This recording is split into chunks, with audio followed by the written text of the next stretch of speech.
কালেমার দাওয়াত দাও। হাসান বসরি হাজির হলেন মদের আড্ডাখানায়। বাবা বাশার, বলে বাশার তো নিশায় মগ্ন, মাতাল।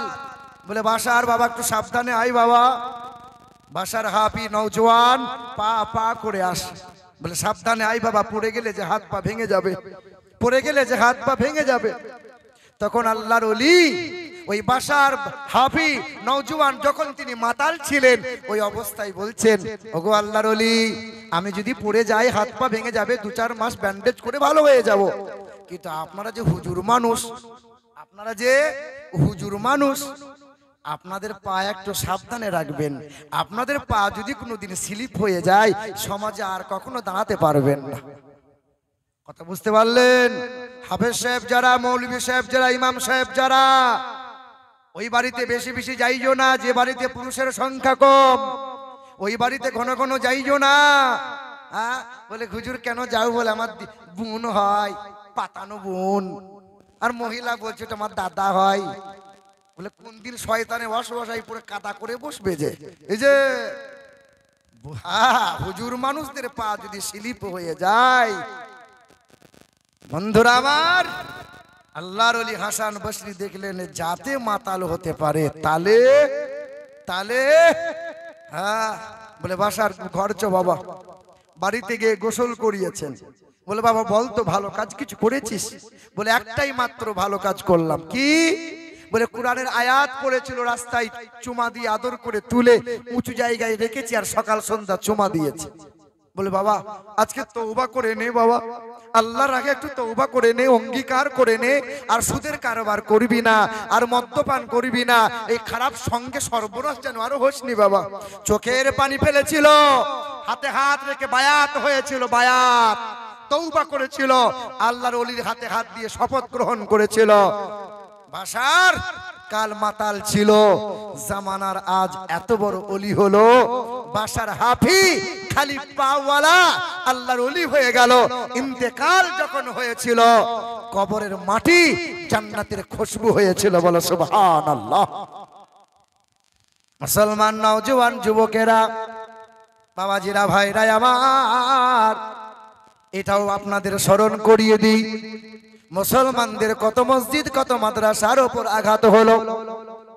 ওই যে বাবরি মসজিদে যেই দিন আঘাত হয়েছিল, যখন আঘাত করেছিল, আর সর্বপ্রথমে যে ব্যক্তিটা আঘাত করেছিল শাবলে করে ঘা মেরেছিল আর মসজিদের ইটের উপরে 3 দিন ধরে পেশাব করেছিল, ওই বেঈমানটার নাম ছিল বলবীর। বলবীর রাজনৈতিক নেতাদের উস্কানিতে, অর্থের লালসায় পড়ে ওই বাবরি মসজিদের গম্বুজে উঠেছিল, শাবলে কাঁইতি করে আঘাত করেছিল। সর্বপ্রথমে আঘাত করা ব্যক্তিটা বলবীর সিং ছিল। মসজিদের ইট নিয়ে এসেছিল, পেশাবখানায় সাজিয়েছিল, ওই মসজিদ ইটের উপরে দাঁড়িয়ে দাঁড়িয়ে পেশাব করেছিল। আল্লাহ ছাড় দেয়, কিন্তু আল্লাহ তো ছেড়ে দেয় না। লাফালাফি করেলে এ বেঈমানের দল সাবধান। কিছু কিছু বেঈমানরা বলে মুসলমানরা দেশ থেকে চলে যাও, এদেশে তোমাদের জায়গা নাই। বাংলার মাটিতে অনেক শান্ত আছি আমরা, অন্যান্য রাজ্যে যান, মুসলমানদের প্রতি যে হারে অত্যাচার সহ্য করা যাবে না, সহ্য করা যাবে না। কখনো মাথার টুপি, কখনো দাড়ি ধরে থাপ্পড় মারছে তারা। ভাইরা আমার, এই দেশের মাটিতে সবচেয়ে বেশি রক্ত আর জীবন দিয়েছি আমরা। এখনো ইন্ডিয়া গেটে মোটা মোটা করে লেখা আছে স্বাধীনতা সংগ্রামীদের নাম। 92,000 ব্যক্তিগণের নাম লেখা আছে, হিন্দু, খ্রিস্টান, বৌদ্ধ, জৈন। সবচেয়ে বেশি রক্ত দিয়েছে তারা। ওই 92,000-এর ভিতর থেকে 62,000 দাড়িওয়ালা টুপিওয়ালা মুসলমান ছিলাম আমরা। আগ্রার তাজমহল দিয়েছে মুসলমানেরা, লাল কেল্লা দিয়েছে মুসলমানেরা, কুতুব মিনার দিয়েছে মুসলমানেরা, হুমায়ুন কেল্লা দিয়েছে মুসলমানেরা, আকবর কেল্লা দিয়েছে মুসলমানেরা, হাজি আলী দিয়েছে মুসলমানদের, দিল্লি জুমা মসজিদ দাঁড় করানো আছে মুসলমানদের, কলকাতার হাইকোর্ট দাঁড়িয়ে আছে মুসলমানদের, কলকাতার নবান্ন দাঁড়িয়ে আছে মুসলমানদের জায়গায়, কলকাতার মোহনবাগান খেলার মাঠটা মুসলমানদের জায়গা, কলকাতার ইডেন গার্ডেন খেলার মাঠটা মুসলমানদের জায়গা, কলকাতা নেতাজি ইন্ডোর স্টেডিয়ামটা মুসলমানদের জায়গা, কলকাতা বিমানবন্দরটা মুসলমানদের জায়গা, কলকাতা টালিগঞ্জ শহর 382 বিঘা মুসলমানদের জায়গা। আরে টিপু সুলতান মসজিদের পাশে যত দূর নজর যায় ততটাই মুসলমানদের জায়গা। জোরে বলে নারে তাকবীর, নারে তাকবীর, নারে রিসালাত। মুসলমান সোনার টুকরো বন্ধুরা আমার, হে বাবাজিরা ভাইরা আমার, মুসলমানদের প্রতি চারিদিকে অত্যাচার। সবাই নয়, কত তোমাদের এলাকার অমুসলিম ভাইরা কত ভালো, কত ভালো, কিন্তু রাজনৈতিক উস্কানি যাদের ব্রেন ওয়াশ করে দিয়েছে। হিন্দু মুসলমান, হিন্দু মুসলমান, রাত দিন বিভেদ বিচ্ছেদ করছে তারা। চায়ের দোকানে বসে বসে হিন্দু মুসলমানের বিচার হয়, ও হিন্দু ও মুসলমান, ও হিন্দু ও মুসলমান, ও হিন্দু মুসলমান। এ বাবাজিরা ভাইরা আমার, তুমি দেবে তো দাও, একবারই দাও। বাবা এ সোনার টুকরো বন্ধুরা আমার, ভাইরা খুব ভালো করে ধ্যান দেন একটু। এই দেখেন, কিছুদিন আগে এই সবুজ রঙের কাপড়টা কাঁধে ছিল, মালদা পেরিয়ে গাজল থানার আন্ডারে গাজল বলে একটা জায়গা আছে। গাড়ি দাঁড় করিয়ে চায়ের দোকানে বসে চা খাবো, এমন অমুসলিম ছেলে জিজ্ঞাসা করছে, আপনি মুসলমান? দেখে কি মনে হয়? বলে আপনাদের রং এই তো মুসলমানদের রং, সবুজ রং। আপনাদের রং হলো সবুজ আর আমাদের হিন্দুদের রং হলো লাল। আমরা খেপা, মুসলমানদের রং যদি সবুজ হয় আর হিন্দুদের রং যদি লাল হয়, তা তরমুজটাকে হিন্দু বলবি না মুসলমান বলবি বল? তখন বলছে আসছি, পরে দেখা হবে। আমি যা। হে সোনার টুকরো বন্ধুরা আমার, সুধী মানুষেরা, একই সাথে স্কুল কলেজে লেখাপড়া করলাম। সে ব্রাহ্মণ হয়েছে আর আমি হয়েছি মৌলবী। হঠাৎ ফোন দিয়ে বলছে, ভাই তোদের জল পোড়া তেল পোড়া খুব কাজ হয়, একটু আয় না, হাসপাতালে ভর্তি আছে, ছেড়ে ফুঁকে দিবি একটু।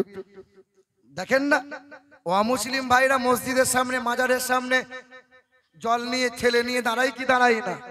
কারণ সাধু সন্ন্যাসীতে অত বিশ্বাস নাই, আলেম ওলামা হাফেজদের কাছে ঝাড়ফুঁকে বড় বিশ্বাস। কেন? এদের বুকে কোরআন আছে, এদের বুকে নবী আছে। এ ভাইরা আমার, তা আমি তখন তার মাথায় হাত বুলিয়ে ঝেড়ে ফুঁকে দিলাম আর বললাম, ডক্টর কি বলেছে? বলে 4 বোতল রক্ত লাগবে বলেছে। রক্ত তো মুসলমানরাও দেয়, রক্ত তো হিন্দুরাও দেয়, সব রক্ত হাসপাতালে জড়ো হয়, তাই হিন্দুর রক্ত নিবি না মুসলমানের রক্ত নিবি? তখন বলছে, ভাই হিন্দু মুসলমান আজকে বাদ দে, হিন্দু মুসলমান পরে হবে। ডাক্তার হিন্দু না মুসলমান সে বিচার করে না, রক্তটা হিন্দুর না মুসলমানের রক্ত সে বিচার করে না। চায়ের দোকানে বসে বসে হিন্দু মুসলমানের বিচার হয়। বাবাজিরা ভাইরা আমার, বাবরি মসজিদে আঘাত করেছিল বলবীর, মসজিদের ইটে পেশাব করলো। বাবার সামনে দাঁড়িয়ে বলেছিল, বাবা আজকে একটা কাজ করলাম। কি কাজ করেছো? মসজিদের সর্বপ্রথমে আঘাত করেছি। কি কাজ করেছো? মসজিদের ইটে পেশাব করলাম। বাবা সঙ্গে সঙ্গে ছেলের হাতটা ধরে দরজা থেকে বার করে দিয়ে বলেছিল, জীবনে কোনোদিন আমার চেহারা, তোর চেহারা আমার চোখের সামনে আর দেখাবি না।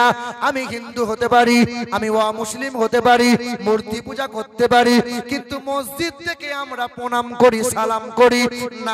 না, আমি তোরে ঘরে জায়গা দেবো না। বিবিও চেহারা ঘুরিয়ে নিল, না এত বড় অপরাধ যে করতে পারে তার সাথে সংসার করতে পারি না। এই মানুষটা ঘর থেকে বিদায় নিয়ে নিল। বাবা তেজ্যপুত্র করে দিল। আল্লাহ পাকের গজব নেমে গেল। পেশাব করে আর পেশাব নয়, রক্ত বার হয়, রক্ত। ওই মানুষটা ওই নেতাদের উস্কানি পেয়ে লালসাই পড়ে তাদের কাছে ছুটে গেল।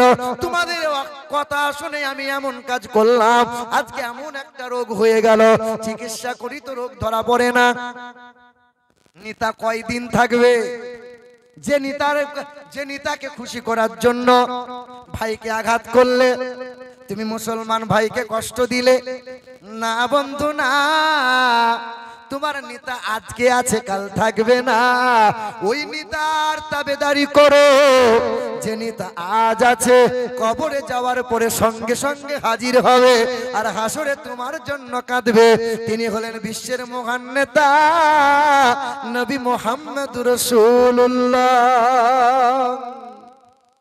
তোমার নেতা কথা বলে তো 100টা মিথ্যা কথা বলে, আর আমার নেতা জীবনে একটাও কখনো কোনোদিন ভুলে মিথ্যা কথা বলেন নাই। মুসলমান বাবাজিরা ভাইরা আমার, ওই বলবীর সিং যখন ঘর থেকে বার হয়ে গেল, কোন মানুষ যখন তাকে আর পাত্তা দেয় না, ওই মানুষটা বিদেশ চলে গেল। হ্যাঁ, চিকিৎসার জন্য হাজির হলো। ডক্টররা রিপোর্ট করে বললেন 4 স্টেজে ক্যান্সার ধরা পড়েছে, আর হাত নাই, শেষ পর্যায়ে পৌঁছে গেছে, আর হাত নাই। তুমি যদি মহান মালিকের দরবারে মাপ চাইতে পারো, তার যদি দয়া হয় তবেই তোমাকে মাফ করবে।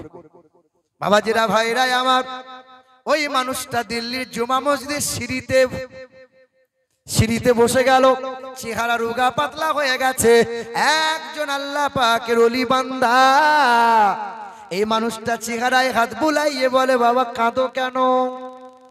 কিসের জন্য চেহারায় আমন হয়ে গেল? কান্না করো কেন? এই মানুষটা বলে, হুজুর বিবির জন্য কান্না করি না, ছেলে মেয়ের জন্য কান্না করি না, হ্যাঁ বাবা মায়ের জন্য মন খারাপে কান্না করি না। একটাই বড় আফসোস, বড় দুঃখ হয়, বড় কষ্ট হয়, আমি যে অপরাধ করেছি ওই অপরাধের কি মাপ পাবো না। আল্লাহ পাকের ওলি বললেন, লা তাকনাতু মির রাহমাতিল্লাহ, নিরাশা হয়ে যেও না। ফালিয়াদহাকু কলিলা ওয়ালিয়াবকু কাসীরা। হে আল্লাহর বান্দা, গুনাহ করেছিলে, গুনার মধ্যে ডুবেছিলে, তওবা করো, চোখের পানি ফেলো, আল্লাহ পাকের দরবারে কান্না করো। ওই মানুষটা গোসল করে এলো, চোখের পানি ফেলেছিল, আল্লাহর ওলির হাতে হাত দিয়েছিল, আল্লাহ পাকের ওলি বান্দা কালেমা পড়িয়ে দিল। কালেমা পড়িয়ে দিয়ে ওই মানুষটা মহান মালিকের দরবারে সিজদায় পড়ে আল্লাহর দরবারে ওয়াদা করেছিল, ওগো দয়ার মালিক, তুমি আমাকে মাফ করে দাও। আমি একটা মসজিদে আঘাত করেছি, হায়াত যতদিন থাকবে খোদার ঘর এই জমিনে 100টা মসজিদ বানিয়ে দেব। কিছুদিন আগে তার এক ভিডিও বড় ভাইরাল। ওই মানুষটা বলে, আমার গালে দাড়ি, মাথায় টুপি আছে, আমাকে কি চিনতে পারো না? আমি সেই বলবীর সিং, আর বলবীর সিং আমি নাই, আমার নাম হলো আমির হোসেন। আমি কালেমা পড়ে ইমানদার হয়েছে, আল্লাহ পাকের ঘর বানিয়ে দিয়েছি, এখনো মাত্র আর 2টা বাকি আছে। আমার জন্য দোয়া করো যেন কালেমা নিয়ে, কুরআন বুকে নিয়ে কবর দেশে যেতে পারি। বলো সুবহানাল্লাহ। ভাইরা আমার, এই যে নদিয়া জেলার হরিণঘাটা বলে একটা থানা আছে, হরিণঘাটা থানার আন্ডারে প্রাইমারি স্কুলের মাস্টার ফোন করে বলছে, হুজুর দেখাশোনা করে বিয়ে করলাম, পছন্দ করে বিয়ে করলাম, বাবার মত ছিল না, কিন্তু আমার স্ত্রী আজ 22 বছর সংসার করি, বামুনের মেয়ে, এখনো কালেমা পড়ে না, এখনো কালেমা। হুজুর দোয়া করে দেন একটু, বিবিটা যেন কালেমা পড়ে, বিবিটা যেন কালেমা পড়ে নেয়। ভাইরা আমার, ও সোনার টুকরো বন্ধুরা আমার, দাওয়াত করে নিয়ে গেল, তার বাড়িতে হাজির হলাম। ওই মুসলিম মহিলা আমাকে জিজ্ঞাসা করে কিছু কথা, কিছু প্রশ্ন জিজ্ঞাসা করলো, উত্তর দিলাম। আমি বললাম, বোন আমার, তোমার জন্য কোরআন নিয়ে এসেছি, কোরআন বাংলায় অনুবাদ করা আছে, তুমি একটু রাতের বেলায় পাক পবিত্র অবস্থায় কোরআনটা পড়ো, একটু পড়িও, যদি ভালো লাগে আলহামদুলিল্লাহ, ভালো যদি না লাগে তোমাকে পড়া লাগবে না। দেখো বন্ধু আমার, মা বোনেরা, আমার ভাইরা, কত শত মুসলিমেরা কোরআন বুকে নিয়ে কালেমা পড়ে আল্লাহ পাকের ওলি হয়ে গেছে, কিন্তু তুমি আমি মুসলমান ঘরে জন্ম নিয়ে, বাপ মুসলমান, মা মুসলমান, কিন্তু আমরা আল্লাহর প্রিয় বান্দা হতে পারলাম না। 22 বছর সংসার করছে মুসলমানের সাথে, এই মহিলা কালেমা পড়ে না, সকাল সন্ধ্যা পূজা অর্চনা সব করে, স্বামীর ঘর আলাদা, বিবির ঘর আলাদা, শোয়ার টাইমে 100 শোয়, খাওয়া সব একসাথে হয়, কিন্তু এর ঘরে পূজা অর্চনা, ওর ঘরে নামাজ কালাম হয়। আমি বললাম, বোন আমার, কোরআনটা দিয়ে গেলাম, ভালো লাগলে একটু পড়িও। এই মহিলাটা 3 মাস পরে বলছে হুজুর একবার আমার বাড়িতে আসেন, চা খেতে আসেন।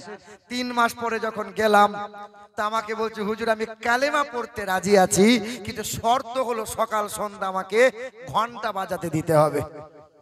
আমার লাভ কি হলো? তুমি যদি ঘন্টাই বাজাবে তাহলে কালেমা পড়ার দরকার কি? অনেক বাসে আমি নিজের চোখে দেখেছি, পাবলিক বাসে, যে একদিকে থাকে ঠাকুর দেবতা কালীর ছবি থাকে, আবার অপর দিকে কাবা শরীফ খাজা বাবার সব ছবি সব রেখে দেয়। অনেক বাসে গাড়িতে দেখা যায়। ধূপটা নিয়ে একবার দেব দেবীকে দেয় আর একবার খাজা বাবার মাজারে দেয়, মক্কা মদিনায় দেখায়। জিজ্ঞাসা করলাম ভাই কি ব্যাপার? ঠাকুর দেবতার ছবি দেয়, ধূপ দেখাও, আর খাজা বাবার এখানেও তুমি ধূপ দেখাও। তা বলে হুজুর 2 রকম রেখেছি, রাস্তাঘাটের ব্যাপার, কখন যে বিপদ আসবে বলা মুশকিল। সরস্বতী দুর্গা কালী যদি গোলমাল করে দেয়, খাজা বাবাকে রেখেছি টুক করে উদ্ধার করে নেবে। এ বাবা 2 নৌকায় পা দিয়েন না, শুনছেন? 2 নৌকায় পা দিয়েন না। আমি বললাম বোন আমার, তুমি কালেমা পড়ো, তুমি কালেমা পড়ো, আর তুমি যদি ভাবো যে আমি শিরকি কাজ করব, করো। চিন্তা করলাম, বুঝেও যখন বোঝে না, একমাত্র বড় হাতিয়ার হলো দোয়া। কি বলো? দোয়া। ভালো কাজ করো তো দোয়া করো, নিজে না পারলে দোয়া কামনা করে নাও, চেয়ে নাও, আল্লাহর ওলির কাছে দোয়া চেয়ে নাও। হ্যাঁ হ্যাঁ, এক শ্রেণীর বদমাশ আছে, শয়তান আছে, ওরা বলছে দোয়া করা যাবে না। আপনাদের এদিকে নাই, কিন্তু বেশ কিছু জায়গায় বেরিয়েছে, এই আগাছা বেরিয়েছে। জানাজার পরে দোয়া করা যাবে না, কবরের পাশে দাঁড়িয়ে জিয়ারত করে দোয়া করা যাবে না, নামাজ বাদ আর দোয়া করা যাবে না। এখন একটা দল বেরিয়েছে, ওরা বলছে মিনহা খলাকনাকুম ওয়া ফিহা নুঈদুকুম, কবরে এই বলে দোয়া বলে মাটি দেওয়া যাবে না। আছে না নাই বাবা? শোনেন নাই আপনারা? অথচ দয়ার রাসূল নিজ কন্যা উম্মে কুলসুমের যখন জানাজা হয়, মাটি হবে, কবরস্থ হবে, নিজ হাতে মাটি নিয়েছেন। রাসূল আমার দোয়া পড়লেন বিসমিল্লাহির রহমানির রহিম, মিনহা খালাকনাকুম ওয়া ফিহা নুঈদুকুম ওয়া মিনহা নুখরিজুকুম তারাতান উখরা। না না বলে এই সব পুরাতন হয়ে গেছে, আর চলবে না। মুসলমান বাবাজিরা, ভাইরা আমার, ও সোনার টুকরো বন্ধুরা আমার, সুধী মানুষেরা, আব্বা জানেরা, ভাই জানেরা, ওলিদের মহব্বতে আছি, শুনে রেখে দেন। তাহাজ্জুদের নামাজ বাদ দোয়া শুরু হলো। স্বামীকে বললাম তুমিও দোয়া করো, তাহাজ্জুদের নামাজ পড়, দোয়া করি। 27টা দিন পার হলো, 3 মাস যেতে না যেতে আল্লাহর ওই বান্দিটা তাহাজ্জুদের নামাজ পড়ে, 5 ওয়াক্তে নামাজ পড়ে, কালেমা পড়ে, সকাল সন্ধ্যা শতবার করে, কুরআন শরীফ সকাল সন্ধ্যা পড়ে। এ মা, তোমাদের পায়ে হাত রেখে বলে যাই, মা তুমিও 1টা 2টা 4টে সন্তানের মা। এ মা, তোমার কি মনে মনে আফসোস হয় না? তোমার কি দুঃখ লাগে না? যেন আমার মা যেমন একজন মা, তুমিও তো মা। খাজা বাবার মা একজন মা, আল্লাহর ওলি যিনি শুয়ে আছেন তারও মা একজন মা। এ মা, তোমাদের মতো কত মহিলা 5 বেলা নামাজ পড়ে, পর্দাশীলাই থাকে, স্বামীর সেবা করে। এ মা, কত মহিলা আবার সকাল সন্ধ্যা কোরআন তেলাওয়াত করে। এ মা, তোমাকে বলে দিয়ে যায়, শোনো মা, পৃথিবীর জমিনে আজ আছো কাল থাকবে না। তোমার স্বামী মুসলমান, বাপ মা মুসলমান, ছেলেটা মুসলমান। এ মা, তোমার পেটটা যদি সুন্দর হয়, তুমি যদি নামাজি পরহেজগারি হও, তুমি যদি কোরআন পড়নেওয়ালা হয়ে যাও, এ মা, সন্তান নেককার হবে। বাপ যদি নেককার হয়, নামাজি হয়, সন্তান নেককার হবে। আর মা যদি সিরিয়াল ওয়ালি হয়, মা যদি বেহায়া হয়, মা যদি বেশরম মতো হয়, বাপ যদি গাঁজাখোর হয়ে যায়, ছেলেটা বিচুতি মাল তৈরি হবে। বড় হয়ে ওই ছেলেটা বাপের কাছে বিড়ি চেয়ে খাবে, আব্বাকে বিড়ি দাও, আব্বা তুমিও খাও আমিও খাই। হ্যাঁ হ্যাঁ, এইরকম শয়তান তৈরি হবে। তবে এখানকার মা বোনরা তবু তো ভালো, স্বামীর গায়ে তেল পায়ে তেল দেয়, নামাজ রোজা করে। করে কি করে না গো? আমাদের বর্ধমান ডিস্ট্রিক্টের মেয়েরা একটু ফ্যাশনে চলে। সারাদিন যদি মেহনত করে এসে বলি 1 গ্লাস ঠান্ডা পানি দাও, তো সুর করে বলবে কলসিতে আছে ঢেলে খাও, দেবে না। এ বাবা, একটা মজার ঘটনা বলি আপনাদের, শোনেন। আমি বছরে 3-4 বার করে নানির বাড়ি যাই। ছোটবেলায় নানা নানি তো মারা গেছে, মামিরা খালারা সব আছে। এখানকার মা আর আমাদের ওখানকার মায়েদের মধ্যে তফাৎ দেখেন, দেখেন না এ বাবাজির আমার। তো আমি গিয়ে দেখছি একদল মহিলা সব দাঁড়িয়ে আছে, জিজ্ঞাসা করছি মামি কি ব্যাপার? বলে বাপ মাস শেষ তাই ব্যাংকে গিয়েছিলাম, চাকরির টাকা তুলতে গিয়েছিলাম 1000 টাকা করে। 1000 টাকা পাই না গো, ওই যে দিচ্ছে মমতা খালা, হ্যাঁ লক্ষ্মীর ভান্ডার, বলে 1000 করে তুলতে গিয়েছিলাম। তাই বললাম আলহামদুলিল্লাহ, তো ভালো কথা, বিনা মেহনতে 1000 করে পাচ্ছ। হ্যাঁ, তা আমাকে বলছে বাপ তুমি তো ভালো বলছো, কিন্তু আমাদের তো ভালো মনে হচ্ছে না। কেন? বলে আমি পাচ্ছি 1000, সালমার মা পাচ্ছে 1000, জরিনার মা পাচ্ছে 1000, কিন্তু কুদালের মা 2000 পাবে কেন? তাই বললাম খালা, কুদালের বাপ যে মরে গেছে, তো 2000 পাবি তো, কারণ বেদবা ভাতা 1000 আর ভান্ডারের টাকা 1000। তখন আমার হাতটা ধরে বলছে বাপ কত জায়গায় জলসা করছিস, দোয়া খায়ের করছিস, তাহলে দোয়া করতে পারছি না, আমি কি দোয়া করবো? তো বলছে দোয়া করে দিয়ে যেন বুড়োটা মরে যায়। এ বাবা আস্তাগফিরুল্লাহ, কি বলছো খালা? বলছে বুড়োটাকে রেখে আর লাভ নাই। এ বাবা দয়া রসুল বলেন জওয়াল মারআতু ইদা সাল্লাত খামসাহা ওয়া সামাত সাহরাহা ওয়া হাসানাত ফারজাহা ওয়া আতাত যাওজাহা ফালতাদখুল মিন আই আবওয়াবিল জান্নাতি শাআত। 4 গুণ ভালো যার, ওই মহিলা জান্নাতের 8টা দরজা খোলা পাবে, যে কোনো দরজা দিয়ে জান্নাতে যাবে। কয় গুণ? 1 নম্বর 5 ওয়াক্ত নামাজ পড়বে ওই মহিলা, রমজান মাসে রোজা রাখবে, স্বামীর সেবা করবে, আর পর্দা সেলাই থাকবে। এই 4টে গুণ ভালো করে নেবে তো জান্নাতের 8টা দরজা খোলা থাকবে।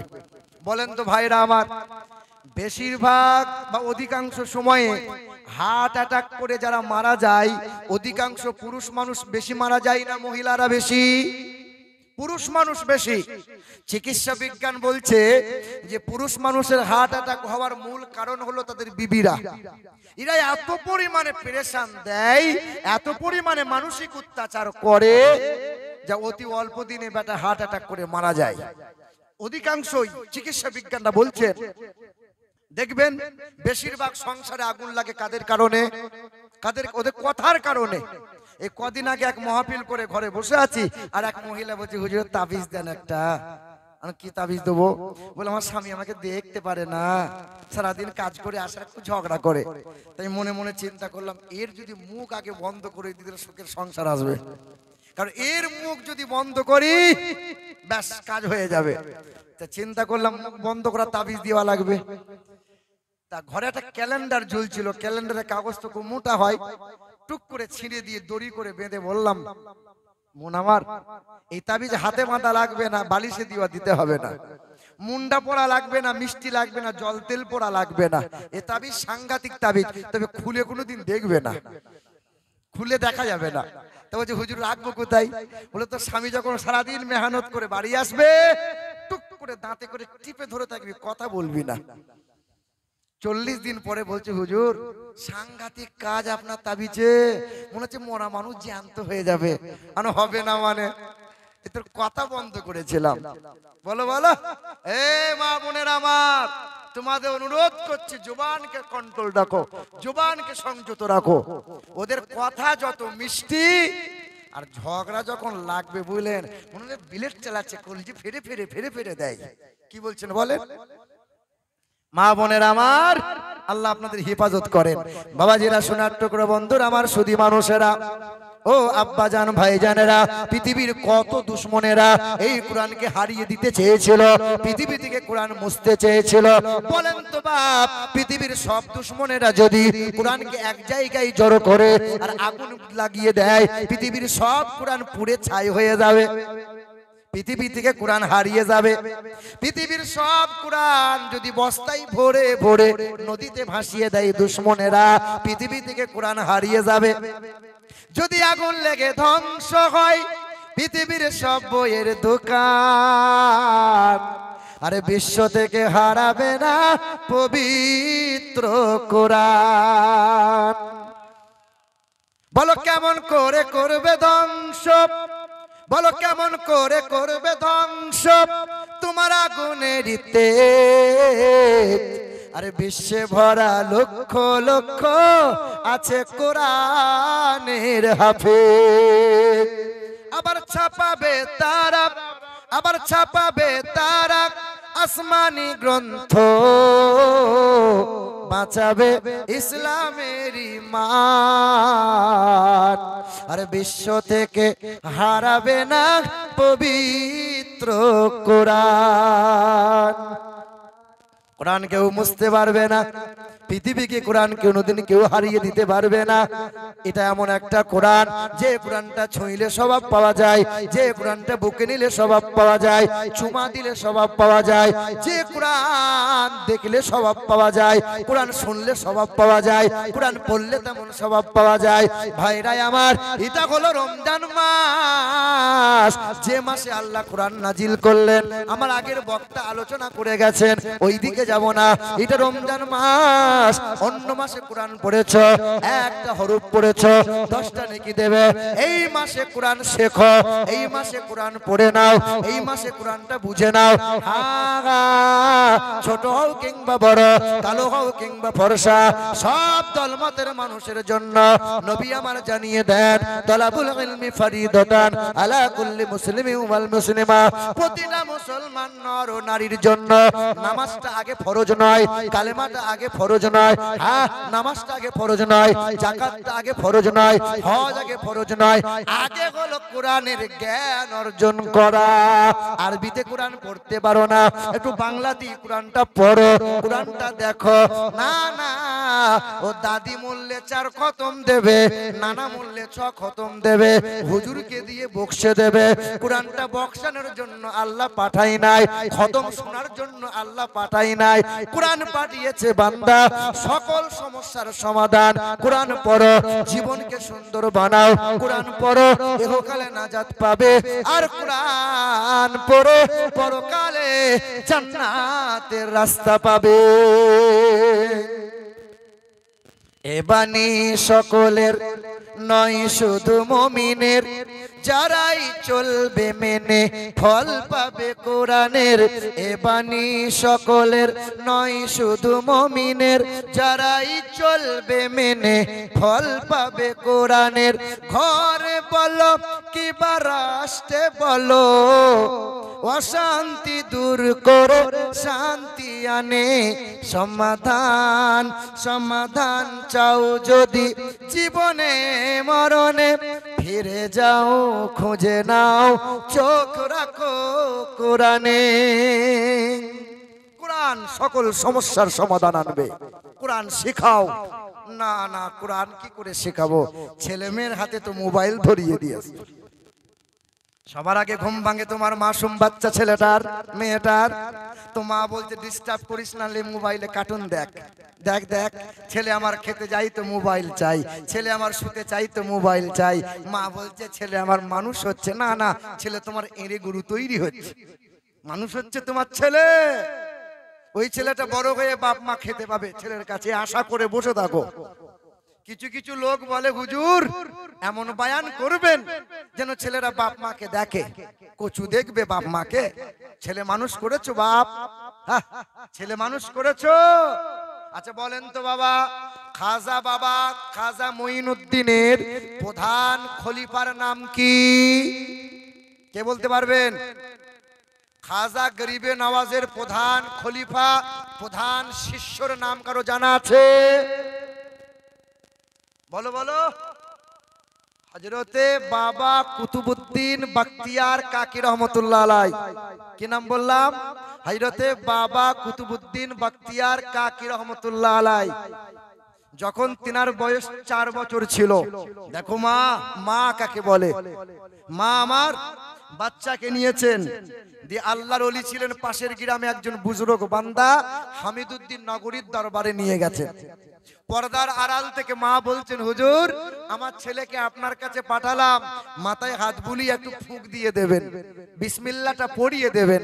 আপনার সাথে সাথে ছেলেটা যদি পড়ে আমি মা খুশনসিব ওয়ালি হয়ে যাব। তা আল্লাহর ওলি দাঁড়িয়ে আছেন, তো জিজ্ঞাসা করছে বেটা বয়স কত? তো মা পর্দার আড়াল থেকে বলছে, হুজুর আমার ছেলের বয়স এখন 4 বছর।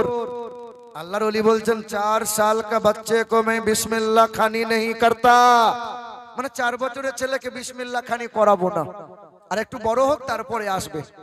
জি না হুজুর, অনেকটা রাস্তা হেঁটে হেঁটে এসেছে, একটু করিয়ে দেন। দেখেন দেখেন মা বাপ কাকে বলে। তো আল্লাহর ওলি বলছেন ঠিক আছে এসো সামনে এসো। কি নাম কি? বলে আমার নাম কুতুবউদ্দিন। বাবা পড়ো আমার সাথে সাথে পড়ো। আল্লাহর ওলি হামিদউদ্দিন নগরী পড়াচ্ছেন বিসমিল্লাহির রহমানির রহিম। সঙ্গে সঙ্গে আল্লাহর ওলি কুতুবউদ্দিন মায়ের সামনে হাজির হয়ে বলছেন মা পড়বো মা। বলে খোকা পড় বাবা। সঙ্গে সঙ্গে জনম দুঃখিনী মা যেমন বলে দিয়েছেন ওই নওজো বাচ্চা ছেলে 4 বছরের মাসুম বাচ্চা কুতুবউদ্দিন দাঁড়িয়ে পড়তে শুরু করেছেন আউযু বিল্লাহি মিনাশ শাইতানির রাজিম বিসমিল্লাহির রহমানির রহিম আলহামদুলিল্লাহি রাব্বিল আলামিন আর রহমানির রহিম মালিকি ইয়াউমিদ্দিন। পড়তে পড়তে সূরা ফাতিহা শেষ করে দিলেন, আবার পড়তে লাগলেন আলিফ লাম মিম জালিকাল কিতাবু লা রাইবা ফি। পড়তে পড়তে সূরা বাকারা শেষ করে দিলেন, আবার পড়তে লাগলেন সূরা আল ইমরান শেষ করে দিলেন। এমন করে 1 পারা নয়, 2 পারা নয়, 4 পারা নয়, 6 পারা নয়, 8 পারা নয়, 10 পারা নয়, 12 পারা নয়, পড়তে পড়তে পড়তে পড়তে 15 পারা পর্যন্ত কোরআন শরীফ দাঁড়িয়ে দাঁড়িয়ে শুনিয়ে দিল। माँ तू तो अभी कहा मेरे बच्चे 4 साल का है? बोले हाँ हुजूर। बोले नहीं ये बच्चा 4 साल का नहीं है, ये 40 साल का बूढ़ा है। अरे 40 বছরে বুড়ো যা পারে না 4 বছরের ছেলে করে কি করে? বলে হুজুর আমার ছেলে জানে। কি করে শিখলি বাবা? সঙ্গে সঙ্গে 4 বছরের ছেলে হযরতে বাবা কুতুবউদ্দিন বলেন আমি আমার জনম দুঃখিনী মা, আমার মমতাময়ী মা, আমার মায়ের স্তনে মুখ লাগিয়ে দুধ পান করেছি। আমার মা আমাকে 2 বছর দুধ পান করিয়েছেন। এ মা 2.5 বছর নয়, 3 বছর নয়, না না 2 বছর দুধ পান করানো লাগবে। আল্লাহর ওলি বলেন আমার মা আমাকে 2 বছর দুধ পান করিয়েছেন, তবে কোনোদিন বিনা ওযুতে দুধ পান করান নাই। কোন সময় যদি মা বাবা পবিত্র রয়ে যেতেন আগে গোসলটা করে নিতেন, পাক পবিত্র হয়ে যেতেন, পাক পবিত্র হয়ে যাবার পর আমাকে বুকে তুলে নিতেন, আমার কানটা মুখের কাছে লাগিয়ে রাখতাম। আমার মা গুনগুন করে গান শোনাতেন না, দুনিয়ার কোনো কবিতা শোনাতেন না। আমার মা কানের কাছে এক থেকে কোরআন শরীফ পড়াইতেন, কখনো 1 পড়া শোনাইতেন, কখনো 1টা সূরা শোনাইতেন, কখনো 1 রুকু শোনাইতেন, কখনো 1 পৃষ্ঠা 5 পৃষ্ঠা শোনাইতেন। আর এমন করে 2 বছর দুধ পান করেছি। 2 বছরে মায়ের কোলে শুয়ে শুয়ে অর্ধেকটা কোরআন আমি মুখস্থ করে নিয়েছি। হ্যাঁ মা ছেলের বুকে কোরআন দিয়েছিল, আর আমি তোমার ছেলের বুকে তুমি মোবাইল ধরিয়েছো। এবার তুমি ভেবে দেখো তোমার ছেলে কি হবে। ইংল্যান্ডের একটা স্কুলে খ্রিস্টান মিশনারিতে মাস্টার ছেলেগুলোকে জিজ্ঞাসা করছে বাবা তুমি কি হবে? তো বাচ্চা ছেলে বলছে আমি ডাক্তার হব। তুমি কি হবে? বলে আমি বড় হয়ে মাস্টার হব। তুমি বড় হয়ে কি হবে? বলে আমি পুলিশ হব, আর্মি হব, এসডিও হব, বিডিও হব। বাচ্চা ছেলেরা বলে কি বলে না? কিন্তু একটা ছোট্ট ছেলে 11 বছর বয়স মুসলমানের ছেলেটা তখন হাত তুলে বলছে স্যার আমি বড় হয়ে ডাক্তার হব না, আমি বড় হয়ে মাস্টার হব না, আমি বড় হয়ে সাহাবী হতে চাই। কি হতে চাই বলো? সাহাবী হতে চাই। হায় হায় হায়। তো মাস্টার জিজ্ঞাসা করে সাহাবী আবার কারা? সাহাবী আবার কোন ডিগ্রি? খ্রিস্টান তো জানে না। বলে আমার আব্বু জানে। বলে কাল সকালে তোমাদের বাড়ি যাব। খ্রিস্টান মাস্টার যখন হাজির হলো জিজ্ঞাসা করছে সাহাবী কোন ডিগ্রি? বলে কেন? বলে সব ছেলেগুলোকে জিজ্ঞাসা করেছিলাম বড় হয়ে ডাক্তার হবে, মাস্টার হবে, প্রফেসর হবে, কিন্তু আপনার ছেলে 11 বছরের ছেলে বলছে সাহাবী হব। বাপ খুশিতে কাঁদে আর বলে আমার ছেলে সাহাবী হবে, আমার আর কিছু চাই না, আমার ছেলে মাস্টার হবে না, ডাক্তার হবে না, সাহাবী হবে। আরে সাহাবীদের দরজা তো বন্ধ হয়ে গেছে, সাহাবী কেউ হতে পারবে না। সাহাবী হলো তারা সবচেয়ে বেশি নবীকে মোহাব্বত করেছিল যারা, সাহাবী হলো তারা জান্নাতের সুসংবাদ পেয়েছে যারা, সাহাবী হলো তারা যাদের নামের পরে রাদিয়াল্লাহু আনহুম বলা লাগে, সাহাবী হলো তারা আকাশের উজ্জ্বল নক্ষত্রের ন্যায় যারা, সাহাবী হলো তারা। বাপ বলে আর কিছু চাই না, বলে আপনার ছেলে সাহাবী হবে এমন ভাবনা আসলো কেমন করে? বলে সকাল সন্ধ্যা ছেলেকে তালিম দেই, ছেলের হাতে কোনোদিন মোবাইল দিই না, মোবাইলে যুগ চলছে, মোবাইলে হাওয়া চলছে, ছেলের হাতে মোবাইল দিই না, সকাল সন্ধ্যা সাহাবীদের জীবনী শোনাই। আমার ছেলের কলিজার ভিতরে নবীর প্রেম, সাহাবীদের প্রেম জেগে গেছে, আমি বাপ আর কিছু চাই না। বাবাজিরা, ভাইরা আমার, ও মা, ও আমার বোনেরা, শোনো শোনো, একটা বেঈমান ছিল উত্তর ভারতের মথুরার বৃন্দাবনে বিখ্যাত একটা মন্দির, ওই মন্দিরে বামুন হয়েছিলেন তিনি, তার নাম ছিল ডক্টর শিবশক্তি সরোজি। অক্সফোর্ড বিশ্ববিদ্যালয় থেকে 12টা ভাষায় এমএ করা ব্যক্তি ছিলেন তিনি। তার বাবার নাম ছিল মহান্তং প্রতং দাসদাস, মায়ের নাম ছিল ভানুমতি কর। ওই মানুষটা একদিন পূজা করলে পরে লাখ লাখ টাকা রোজগার হয়, বস্তা বস্তা ফল হয়। ওই মানুষটা হিন্দু সমাজের মানুষদের সামনে কোরআন ছিল আর হিন্দুরা তারে বাহবা দিয়েছিল।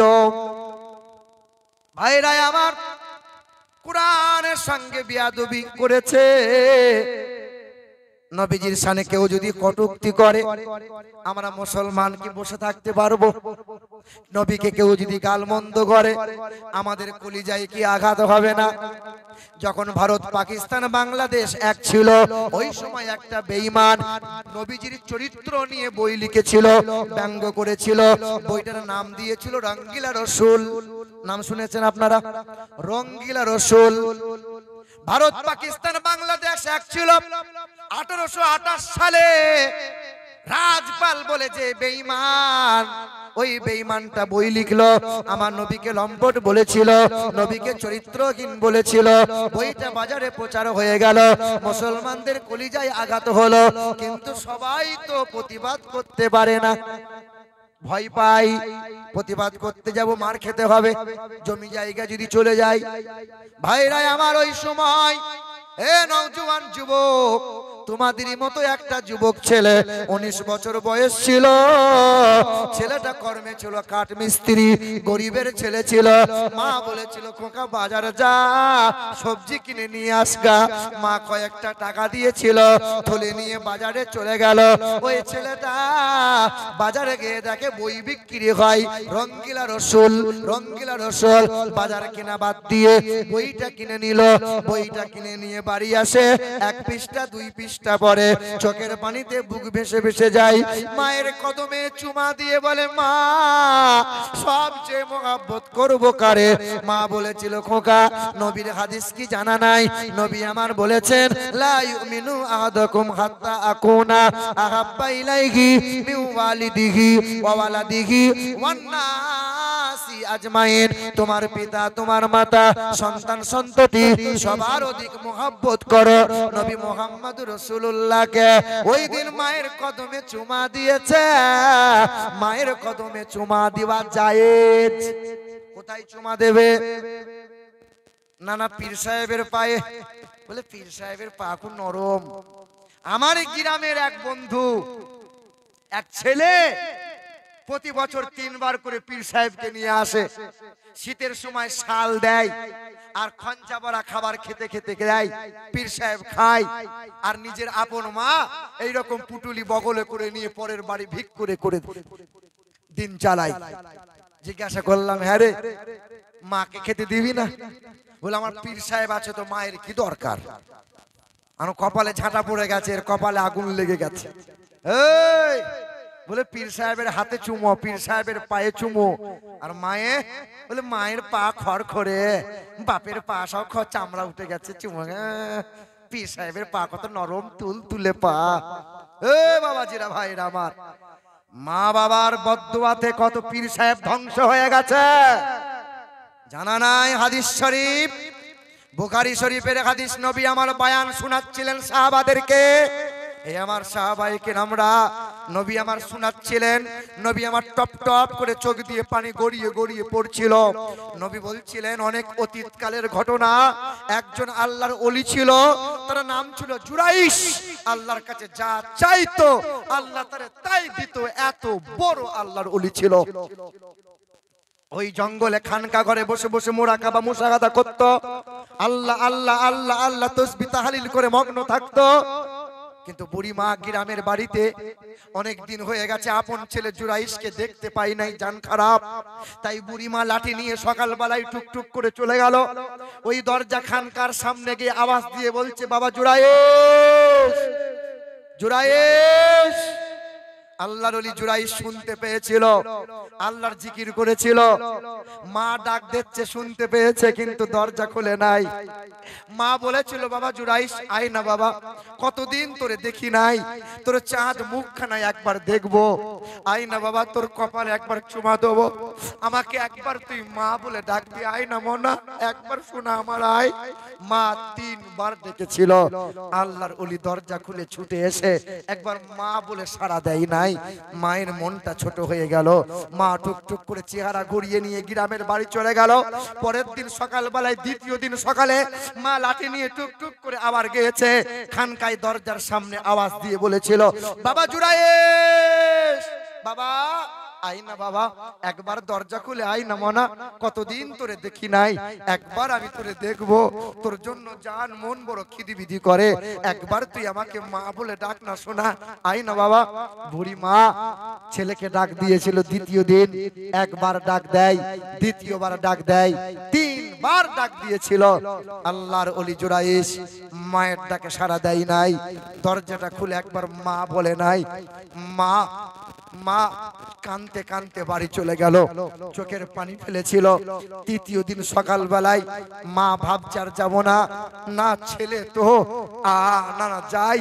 তাই তো মা তৃতীয় দিন সকালবেলায় আবার জনম দুঃখিনী মা ছুটে এসে দরজার কাছে আওয়াজ দিয়ে বলেছিল, বাবা জুরাইশ, ও বাবা জুরাইশ, একবার দরজা খোল না বাবা, একবার দরজা খোল না মোনা, কতদিন হলো তোরে দেখি নাই, একবার আই না বাবা। সেদিন মা 3 বার ডাক দিয়েছিল।